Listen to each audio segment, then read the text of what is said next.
Donc on est sur la commune de Mazamet et le parc naturel régional du Haut-Languedoc travaille avec la commune dans le cadre des ateliers hors les murs. Un atelier hors les murs, c'est des étudiants de disciplines différentes qui portent un regard neuf sur la biodiversité locale et les enjeux d'une commune, en partenariat avec un parc naturel régional ou un parc national. Un atelier hors les murs, c'est plusieurs étapes. Une première étape, ce qu'on appelle d'immersion, où les étudiants viennent en résidence sur le territoire sur une semaine, commencent à élaborer un diagnostic et des enjeux sur le territoire, discutent avec les élus et les partenaires, s'imprègnent du territoire, puis après vont faire des propositions de projets qui, par la suite, pourront alimenter les réflexions des élus au sein de leurs projets de territoire communaux. C'est un atelier qui a été donc initié par la Fédération des PNR, qui a été reprise par le PNR, avec l'objectif de prendre en main deux problématiques croisées, qui sont l'arrivée de la question du ZAN sur l'ensemble des territoires français, et en même temps un objectif d'essayer de pousser la question de la biodiversité, et en particulier la biodiversité au sein de la forme urbaine. Le parc naturel régional du Haut-Languedoc s'est associé à l'Institut Agro Angers et à l'École d'urbanisme de Paris. L'objectif est d'imaginer la ville de demain en mêlant biodiversité, paysage, urbanisme et lien au territoire.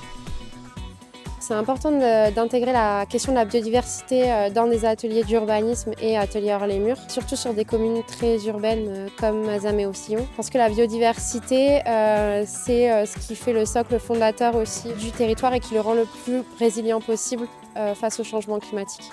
La biodiversité, c'est notre support de développement, c'est une source d'inspiration aussi. On a cet enjeu de communication, d'échange, de partage, de contextualisation dont on a besoin pour pouvoir convaincre les gens et avancer ensemble.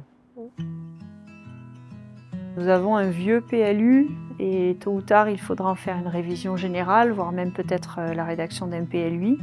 Et on souhaiterait que soient abordés des thèmes qui peut-être n'étaient pas assez abordés sur le PLU en vigueur actuel.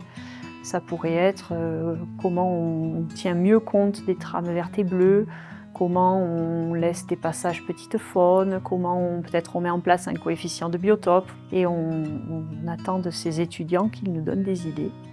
Les étudiants urbanistes accompagnent les paysagistes sur la définition du diagnostic, sur l'émergence des enjeux et sur la première transmission auprès des acteurs du territoire de ce qui a été identifié comme étant les éléments qui vaudraient le coup d'être développés pour la suite par les paysagistes. Donc là, il y a deux réservoirs de biodiversité qui sont identifiés au nord et au sud, et en fait, on aurait un peu un enjeu de continuité écologique pour relier ces deux espaces ici. Je viens de région parisienne et mon université y est aussi, donc ça permet de changer vraiment de contexte urbain et territorial. Ce qui est assez réjouissant aussi, c'est de voir que les élus sont très heureux en fait, de nous accueillir.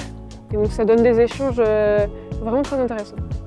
Ça donne l'occasion de regarder le territoire avec un bagage culturel tout frais, tout récent, lié à l'aménagement du territoire, mais aussi avec un bagage culturel qui est lié au territoire dans lequel ils ont évolué. Du coup, ils apportent en général au territoire un regard un peu nouveau sur la manière dont le territoire évolue et sur les pistes d'évolution de ce territoire à terme.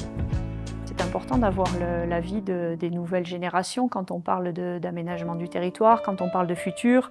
Le territoire, on va le leur confier.